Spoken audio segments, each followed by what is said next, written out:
ang parusa laban sa masamang gawa, hindi isinasagawa agad ng Diyos para bigyan ng tao ng pagkakataong magsisi. Pero kung ayaw natin, wala namang magagawa ang Diyos eh.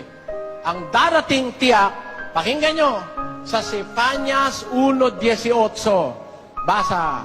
Kahit ang kanilang pilak o ang kanilang gintuman ay hindi makapagliligtas sa kanila sa kaarawan ng kapuotan ng Panginoon.